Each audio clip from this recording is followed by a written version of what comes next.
welcome to Midday Treat with NAZ Elite, a monthly podcast in which I chat with HOKA NAZ Elite team members, and you'll get a behind-the-scenes scoop on their training, racing, and everyday lives. I'm your host, Eric Senseman.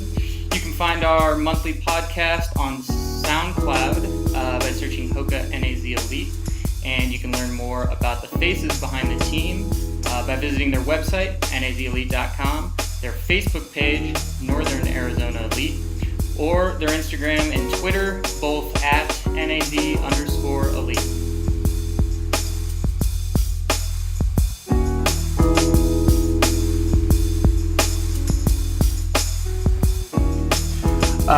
Welcome to the podcast. This is the HOKA One Midday Treat with NAZ Elite. I'm here this time with Alice Wright. Alice, welcome. Thank you. So we're going to get to chatting about Alice's background. I don't know if you could tell, but she is British. No, can you just tell from me saying hello? You might not have been able to, so I'll just make sure everyone's clear on that. So we'll talk about growing up there and coming over to the States when you got into college and how things have gone throughout your career so far. So take us back to your first day on Earth. On Earth? When you were born in England. No, I'm kidding. But you did grow up in England, and you've been here for quite a bit. What's it like to be here? You know, it's different. I would say like New Mexico is about as far away from like British culture you can get in America. I kind of noticed that when I went to Boston. I was like, wait, I feel like Boston is like more similar to England than it is to New Mexico. Sure. So I was definitely kind of thrown in at the deep end, and yeah, New Mexico is just like a bit of a wild place, honestly. Like I told some of my friends in England that I was going to New Mexico and they genuinely thought I was going to Mexico. Okay. So now I just joke it's like a new part of Mexico. Yeah, so I try and keep that going as long as I can. But sure. It was definitely an experience, and I'd say it took me a good like year to kind of adjust to like not only the American culture but just like living in New Mexico. Believe it or not, there's definitely like a language difference. There's like a couple of words that are like different in England and America, and I had a few tricky situations with that. But do you have an example? It's normally just like the embarrassing words. Okay. Like pants is like one which we don't say. Like we say trousers, we're more like so we say what type of like pants it is. But, sure. Yeah, so that's like different. And then there's other things as well, like we say, we don't say restroom, that sounds very weird to me. So now when I go back to England and I say that, people like look at me a bit weirdly, like, do you want to go for like a rest in a room? Like, it's just like not like the said thing, right. So, yeah. What, is it the lid? No, we say the toilet. The toilet, yeah. Which is such an awkward thing to say out here because it sounds very literal, apparently. Yes. Yeah. That's a funny difference. Yeah, there's like quite a few of those words which I've like stumbled upon. Do you ever use bathroom? You said restroom? Bathroom is like if you want to take a bath. Yeah, I guess it is. So that's another one that's like awkward. Right. But that now I find myself saying the American words in England and the spelling as well, which my family gets so annoyed at me about. Like taking out all the U's out of colour and favourite. And, yeah. And then there's the S versus the Z, right? In some instances, yeah, and I don't know what to set on my laptop to. It's just, like, I never know when I'm writing an essay, like, when I was at school, like, what I should write it in. Should I write it in, like, British and just go for it with the whilsts and, like, the U's? But no, I slowly have just, like, adapted to the American spelling. Right. Much to my family's annoyance, I would say. I could imagine. I feel like we could have a whole hour-long podcast. Oh, we definitely could. I have many stories about my embarrassing times with words, yeah. Well, hopefully we get some more of those as we go. So you do have your family still back in England. Mm-hmm. So you have brothers and sisters? I have two older sisters. Okay. And then like my mum and dad, yeah. And are they runners? Any of them? No, so no one in my family, no one in like all the years ran. They're actually rowers. My two sisters were big into rowing.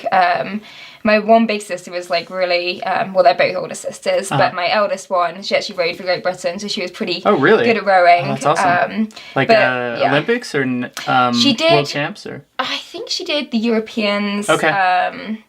I don't think she did the world champs. I was quite young when she did it. She's 8 years older than me. Okay.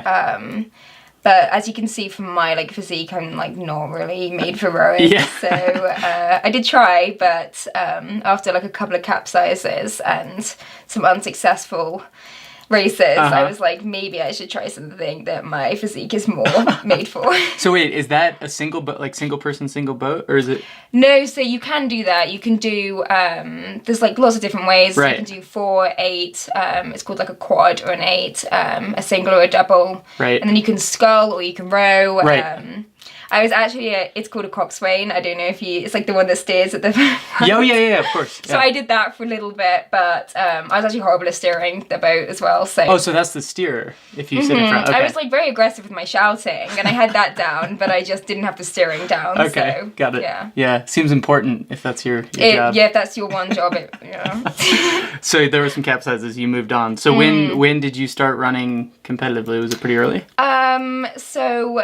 I want to say like my sports days were pretty competitive situations for me, just because like my older sister, she really like was a big role model for me. Both of them are, and she was always like, it's all about winning, and it was just like a very competitive family. Right. So I take the sports days pretty seriously. I definitely wanted that first sticker like a lot. Yeah. So yeah, that was a big incentive for me. Okay. But then I did like, it's very generic. I did the village like fun run and did pretty well at that. And the next year I decided I was going to do the 10k, which I think is quite funny now. My mum thought it was such a long way that she bought me a camelback for that. So, oh, really? For a 10k? Yeah, I had a water backpack. Oh, that's fantastic. That. Yeah, because it was a really, really long way. Yeah, it's only, yeah. Maybe you were born to be an ultra runner someday. Yeah, you started the hydration thing very early. I did. So it's kind of funny. And then I actually played field hockey a lot when I was younger. Okay. And kind of had to make a choice between field hockey and running, and I took like a couple of concussions in hockey, and I was just like, I think it's time for me to just stick to the running. Right. I didn't know that field hockey gets that physically. Yeah, it can do. Yeah, you can run into each other, I guess. It's just like the hitting each other with sticks, honestly. Oh, okay. Is it not a penalty if you do that? Yeah, but I mean, some people it still happens, right? Take it. Yeah. Okay. All right. Or like once I got hit by a ball, actually. Oh, okay. So that was pretty bad. Yeah, that could be bad. I can see that. So then, well, I guess you must have found your knack to some degree with running, because obviously you ended up coming over to the States to run. So was it pretty successful when you? I was actually kind of shocked actually to be getting like recruiting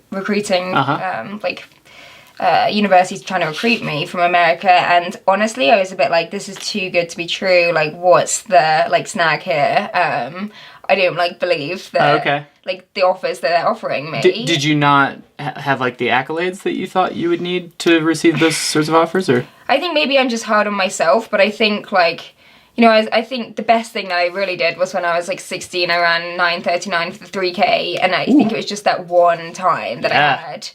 All my other times like sucked in the grand scheme of things. Okay. Or it's just like very mediocre for that kind of like age group. Fortunately, I was like a decent championship runner, which I think like maybe gave me a bit of a boost as well. But I was actually injured after I ran that time for like 3 years, and I think that's why I was so surprised to be getting offers when I was like finishing high school, because I was like, I haven't done anything impressive at all for the last couple of years. It's just that one time that I'm clinging on to. Yeah. And then I was just like, what is this like real? Right. So yeah, that's kind of how that went. So what about running in the US I imagine you could have run back home in college if you would have liked, or? Yeah, I think, like, honestly, for me, this sounds really sad that this is one of the main reasons I came to America, but I come from a really small village in England. Okay. And it's like deep in the countryside, and we have like one like little doctor's like clinic, and I went in with what now I think was either like a start of a stress reaction or like tendinitis. And I just like looked up on WebMD, you like self-diagnose yourself, and it said like get this thing called an MRI. So I went into the doctors and I was like, can I get an MRI? I hadn't even like really come across these things before. Yeah. And they were like, oh, it could take like 6 months for us to get this pushed through, like on the like where I was living and through that system. And so like one of the main pulls for me to America was they were like, we can get you an MRI in a couple of days. And I was like, if I just go for this MRI, like it's like kind of worth it, you know? Yeah, totally. And that wasn't obviously the reason I went. There was a more thought process than that. Again, my sister kind of, you know, she sat me down and she was like, sometimes you just have to take a risk, Alice. And like, sometimes it pays off, sometimes it doesn't, but I think you'll regret if you don't take it. And I think if my running had been going really well, I hadn't had that injury, I probably wouldn't have gone. I would have stayed in England in a system that I knew worked for me. Sure. But it wasn't working for me at the time, and I needed that medical help. And yeah, that's when I was like, you know what, I'm just going to go for it. And if I hate it, then I can leave, I guess. Sure. So yeah. I haven't looked back. That's great.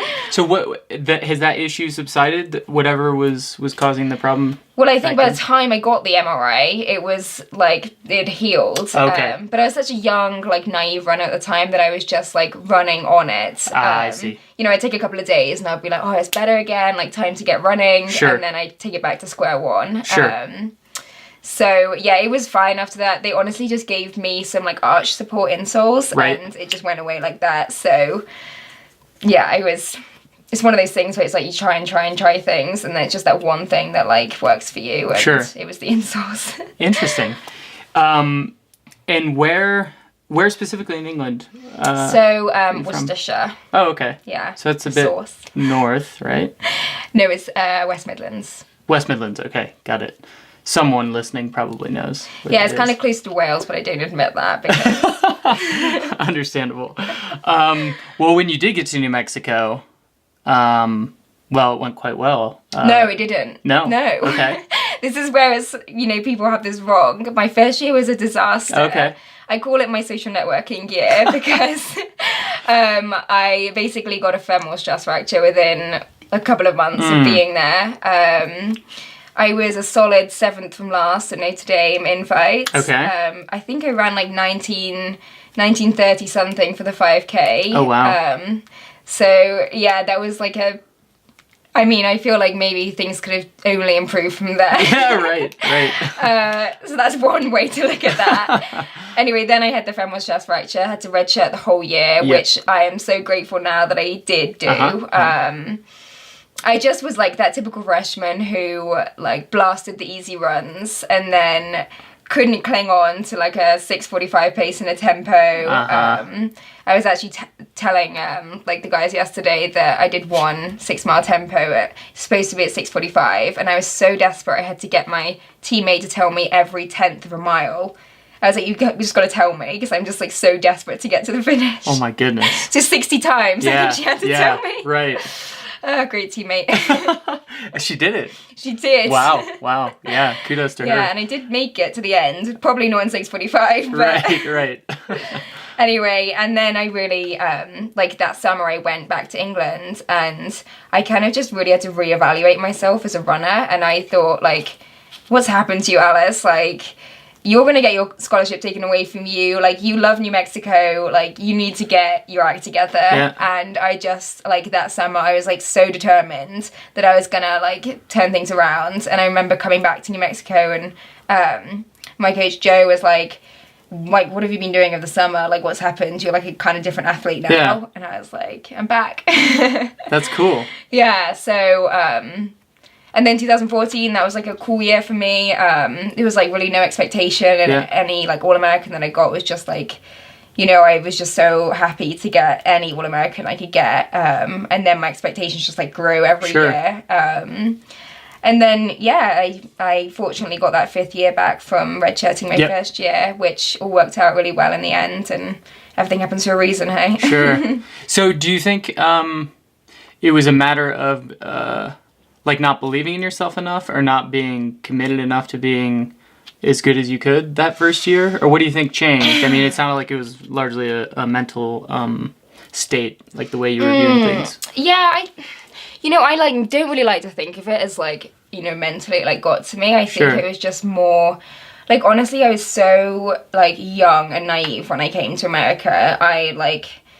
I was telling the story the other day. I like landed in New Mexico with my 20-kilogram suitcase, like in wedges with a little purse and a dress, like coming straight from England. That's great. And I was just so like young at the time, and I think I honestly just needed to like mature, like physically and mentally. And I just grew up a lot in that first year.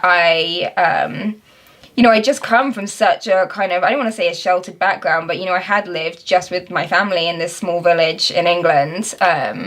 You know, we travelled like 45 minutes to get to school every day, and then we come home, and it was just, you know, it's like one of those, I just spent a lot of time with my family, and I wasn't really used to like the whole like college life. Sure. And then I don't know, it just took me that year to kind of adjust to that, like not only just like living in college and like living that life, but also I think the altitude played like a big factor as well. I'd come from sea level, and it just was a big change for me. Yeah. And I watch a lot of like the English freshmen that come to UNM now. I watch, you know, I say to them like, don't get disheartened if the first year, you know, isn't going your way, because you know, that's exactly what happened to me, and there's so many people that it takes a good year for them to make that transition like successful. Yeah, definitely. Yeah, that makes sense. Well, yeah, you became an 8-time All-American, so things definitely turned around. Fortunately. Yeah. Well, I'm glad. I didn't know about your 1935 5K. Yeah, I think it was 1933. 33. So give okay. me some credit my there. fault. That's my fault. But no, that's a cool story. That's a cool lesson that you kind of hang in there and try to change things as you see fit, and keep working hard, and you can go from 1933 to an 8-time All-American. Yeah, it can be done. So if you're 7th at Notre Dame, 7th from last at Notre Dame, don't be disheartened. Right. If you're 6th from last, then you might have problems. I don't know. Yeah, that's very cool. And you also won 2 team titles while you were there in cross country. Awesome. So what role did that play in your success, the ladies you were running with when you were there? Well, it was actually like funny to kind of look back on now, because it was such a new team.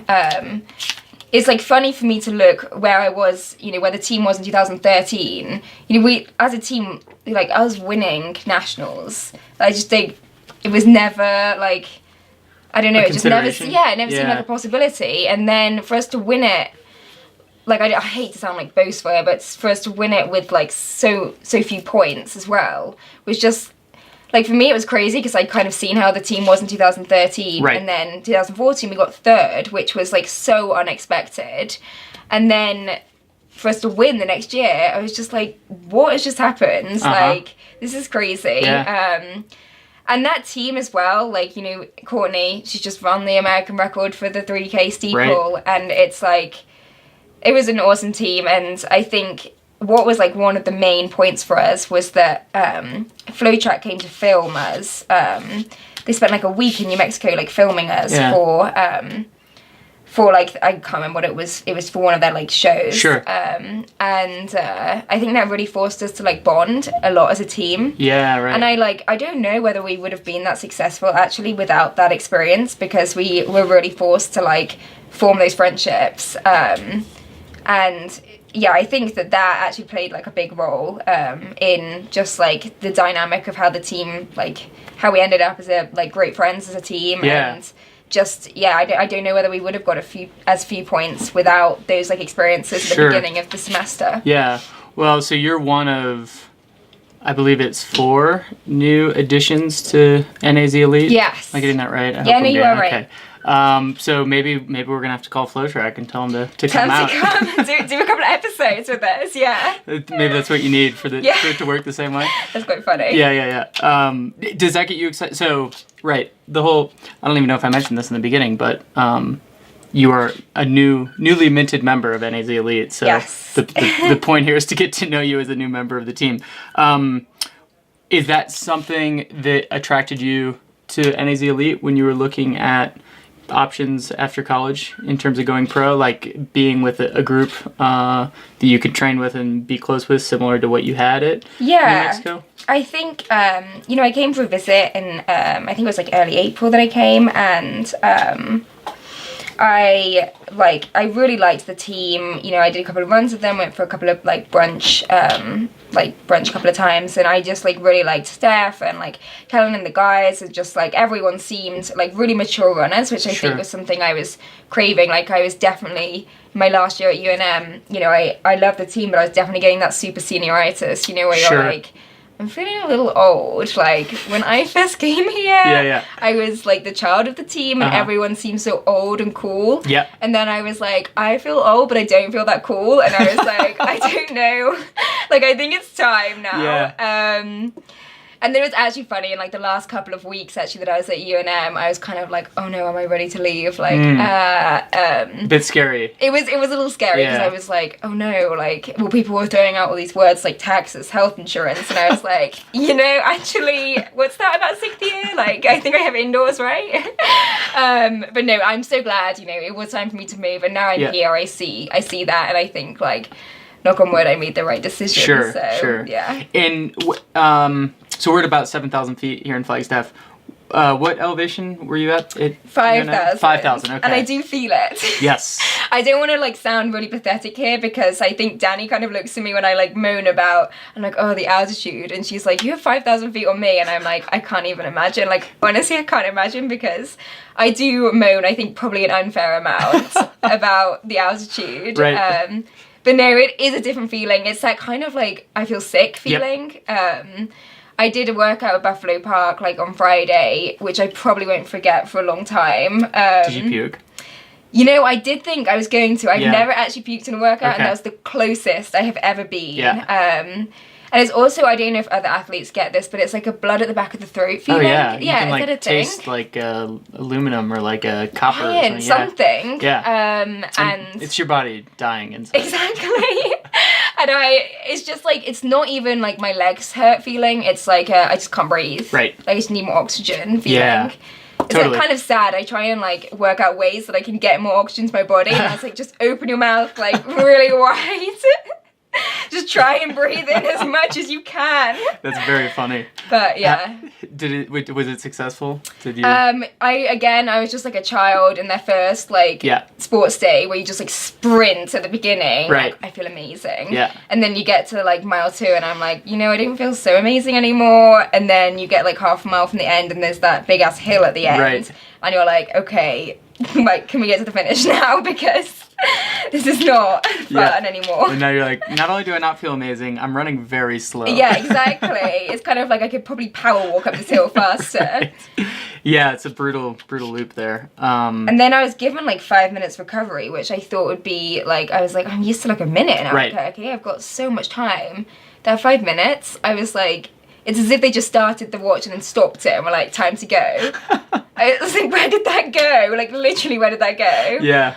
So it was an experience, but yeah, it's definitely a place to get fit or die trying, I think. Yes. Yeah, no, I think that's right. I think it's why people have been, well, successful training in Flagstaff. I've heard like many rumors about how like the whole NAU, like men's team, you know, that's how they won their title, but just doing workouts there. Yep.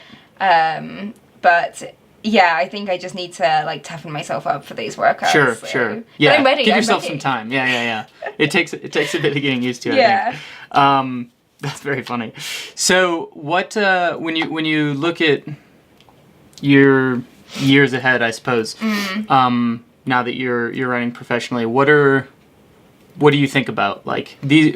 What is it that you want to accomplish as a pro? I think like really. Any professional runner would say, I'd like to think anyway, that, you know, ever since I was younger, I've always wanted to get that gold at the Olympics. And it might sound completely unrealistic and, like, stupid to say, but, like, that is always, like, at the back of your mind, your, like, absolute dream, dare I say, goal. Yeah.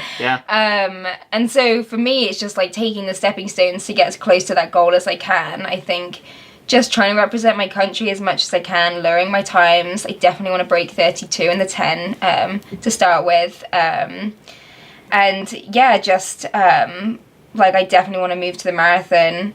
I don't want to say like as soon as possible, but as soon as possible. So I would love, like I do think that's where I'm going to be most successful as a runner, is in the marathon distances. But, you know, I'm not ready to, like, leave the 10K yet. And I think, hopefully I've got some good kind of half marathons ahead of me. I've just got to stay healthy and, like, nail those workouts at Buffalo Park, I think. So, yeah. That's a piece of the puzzle, I'm sure. So, where to go next? I had about 3 questions. So Ben Rosario obviously is now your coach. Yeah. I'm sure you've spoken with, I'm sure this is not the first time you've mentioned going to the marathon. I'm sure you've mentioned it to him. What does he think about that for you? I think I'm going to be pretty conservative with like how I go about that. I've definitely got to get up to that kind of marathon mileage. The part of me is like, should I just try one when I'm really fresh and see what happens? Right. Which I think would end horribly. But I think obviously the natural progression is to do the half marathon first. Sure. And yeah, we're definitely not ready to say goodbye to the 10K. He knows that that's something that I want to continue. I'm definitely ready to say goodbye to the shorter distances. Okay. But whether they'll put them in there for like, for the sake of the longer ones. Tune-ups and that, yeah, that's obviously a discussion we'll have to have when it comes to more of the track season next year. Sure. But I think in the near future it's going to be some road races and then hopefully European cross country. Okay. And so there's the trial race for that as well, and we're going to have to add that into the calendar. And then there's the World Cross Country next year as well, and there's like just a lot of opportunities to hopefully represent my country. That would be awesome to do that as well. Sure. So. You mentioned before we got started, before we started recording, that you'd love if you could have like a nice evenly paced 10K. Like you like that style. Oh, I try and give it to other people as well. That's my style of running. So do you think that makes me think, now that we're speaking of the marathon, that perhaps that's why you're attracted to that distance? I mean, the marathon a lot of times is very much that. Yeah. Just kind of hitting splits for a couple hours. I know, it sounds great. So you like that idea? Yeah, I do really like that idea. I also just love the extreme stuff though. I know it sounds so cheesy to be like, I just love challenging myself, but right. I just really like challenging myself, and I think the marathon is a perfect challenge because it's extremely hard. And I think maybe later in life I've always said I do want to do an Ironwoman, something like that. That will obviously be after I've kind of achieved my marathon goals. Sure. But yeah, I just for me, really the longer the better. I say this now having never done a marathon. And I'm sure I'll probably say something different after I've done my first one. Right. But a lot of people have told me that my style of running and my training that I've done the last 5 years are really just suited towards the road running and sure. Marathon running. So yeah, I think that hopefully I'm can live up to those expectations. Right. Yeah. Well, I think one of the biggest challenges as you go further is the sort of mental fortitude and strength. It sounds like that must be one of your strengths. Yeah, I think with that though kind of comes with, for me, it's not really allowing myself to ever admit feelings of weakness to myself. I know that sounds a little ridiculous and a bit you're trying to just ignore it. Right. But I think as soon as you start paying too much attention to how you're feeling emotionally, for me, I think that's more of a I start to feel a bit weak and a bit pathetic, and it's if you just get on with it, Alice. Yeah. That's a much better more of a military approach to training for me. It's I was saying this the other day, it's sometimes I approach a track session and I'm I just don't think I can do this. Yeah. But if you just say to yourself, well, good luck in a 10K if you can't do this, that's how, that's so much better for me sure. to approach it, because it's well, you're not going to be able to achieve what you actually want to in the race if you can't do this track session, so you better do it. Yeah. Rather than being oh, don't worry, Alice, it'll be okay. Sure. No, you can't be admitting that. Yeah, I think, well, I've often described racing to people as your ability to sort of turn off your governor, right? Or your emotional... Exactly. All of your emotions. You can't give into it. Down, you really right. can't give into it. Yeah. You have to be almost robotic in how you approach the longer stuff. Yeah, okay. So that's kind of the way you look at it. Yeah, I think so, and I think that's something that I've grown up from my sisters and stuff. They've always taught me, especially Amy, she's always said to me, my elder sister, and Grace, and just my parents, it's just just man up and don't be pathetic about it, because that's the truth of distance running. And honestly, if you can't cope with you know, someone saying like a mean comment or something, like good luck when you get to that tough point in a race. Right. It's kind of just like, just get on with it and don't just ignore the petty things. And I think for me, I'm not saying emotions are petty, because there's definitely a time and a place to like address those, and like, you know, mental health and everything is like so important for athletes. But at the same time, I think there's just that mental toughness that you have to have for the for athletics, really. Yeah, absolutely. You mentioned some of the challenges you've had, I guess, earlier in your career coming into college and so forth. But again, it seems like it started to go quite well, obviously. Being an 8-time All-American, have you had any, I guess, challenges or struggles recently that have made you think twice about turning pro or trying to do running for a living? I think just that, like, I always wanted, obviously, to win an NCAA, so I got second twice, and then I was fourth, and it's just, like, so annoying not to get that win. It really is annoying. It's a good way to put it. Like, there's so many times people can be like, oh, but you got second, and, like, to me, it's first loser. Like, I wasn't first, and I know, you know, there's no, like, shame in getting top 3 because that's awesome, but at the same time, it's not the win, and we do live in kind of a society where it's, like, win or lose kind of thing. And I think just like that lack of an NCAA win was, you know, whilst it's motivating, it's also a little depressing at the same time, and it does make you think, like, what's the point if I'm not going to be able to win?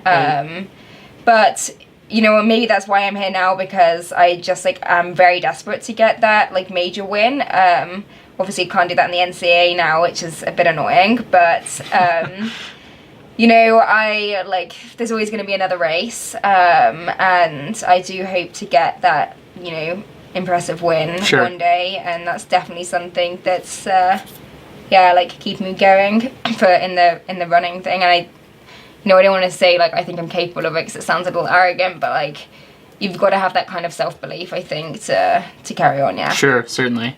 Yeah, well, you have several teammates who I'm sure could exactly have some words of wisdom, It's very impressive. Yeah, totally. You know, I think back to the times where we did, like, tempos and stuff together, and I'm like, what? What? Yeah, like, I didn't know if I could run that for a flat 3K. Yeah, sure.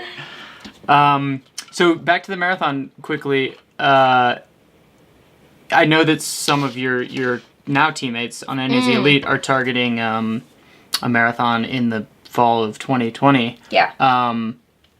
Does that seem like a possibility for you? 2020, wait, that's 2 years from now, really. Yeah, I mean, I think so.